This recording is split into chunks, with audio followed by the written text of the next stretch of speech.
Good morning, brothers. I'll be presenting the violence in Central African Republic. Before I begin, there are two terms that are key to understand. The Seleka was an alliance of predominantly Muslim rebel movements.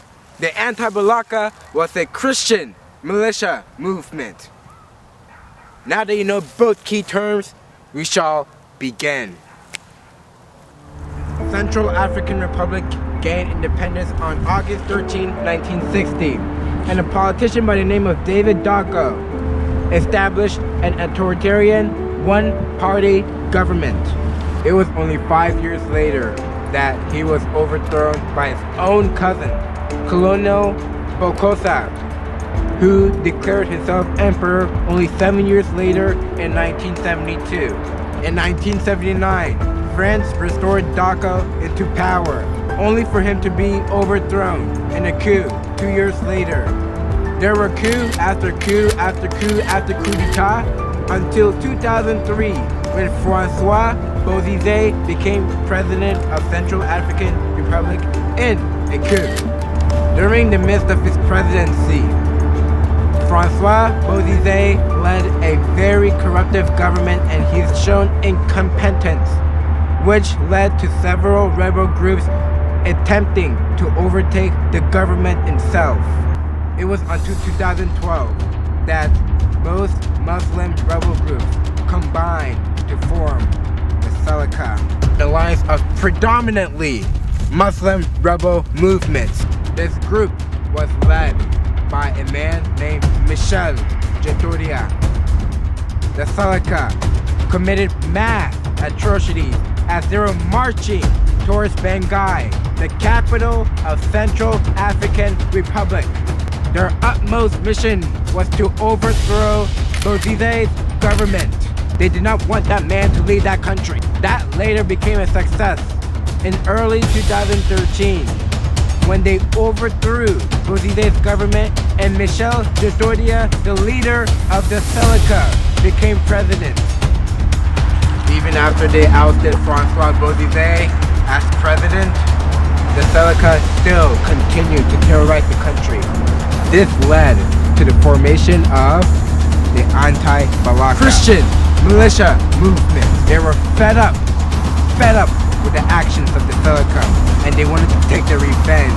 But instead of targeting the Seleka, they were targeting Muslim civilians. However, keep in mind that the Seleka were attacking, they were terrorizing a heavily dense Christian population. So the retaliation that the Anti-Balaka did to the innocent Muslim civilians has increased religious tensions in Central African Republic.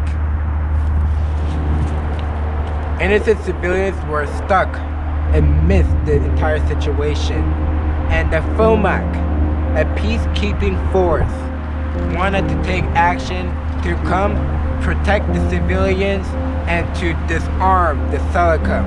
However, their actions were still not enough, as ex-Seleka members still decided to come to blend in with the FOMAC to avoid having their weapons disarmed.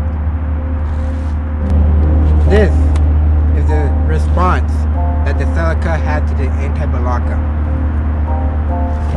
Anti-Balaka are not affiliated to any political party, so we consider them to be pure bandits. There are bandits only out to loot people, destroy personal property, and kill civilians. They're not even targeting government institutions. We, the Seleka, before, during, after the rebellion, have not stolen a single nail. The bad apples were here in Bangui. Those were, for the most part, people who grudges took advantage of. The instability of the country after we took over. And this is the response that the Anti-Balaka had. Any situation can bring forth thugs, who act in their own interest. But you cannot really call them thugs, because long before, they were looting at the hands of the Seleka. So now, the Anti-Balaka want to take their revenge and steal from those who stole from them. When the Seleka arrived, they pillaged house after house, pillaged house after house. That's why the young people are unhappy. They're taking revenge by stealing from the Muslim community. President Jatodia steps down as president in 2014. The Seleka flees up north of Central African Republic to continue their attacks. The Ainta Balaka took this as an advantage to continue their attacks on innocent Muslim civilians. As a result of this, there's been a very sharp decline in Muslim population within Central African Republic, from 130,000 all the way down to just under 1,000. Thank you for listening to this presentation.